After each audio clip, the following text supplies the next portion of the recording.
How to log in to the Bybit app. If you wish to log in to the Bybit Bitcoin and crypto app, it is fairly simple for us to do so. Make sure to launch the Bybit app, and this is the type of interface that you will be able to see. At the top left of the screen, you can see the profile icon, or you can also go to sign up or login button here, so tap on it. Now if you do not yet have an account, you can go to the sign up option from the top right hand side and go about creating your account.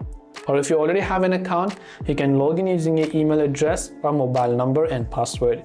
So enter the respective email address where your Bybit account is associated with, enter your password.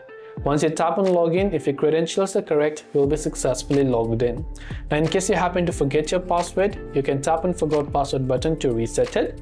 Otherwise, you can also choose to log in if you have linked before using your Google or Telegram account. Since I have linked my Bybit account with my Google account, if I select continue with Google right here, I can select my respective Bybit account or Google account, then I'll be successfully logged in to Bybit.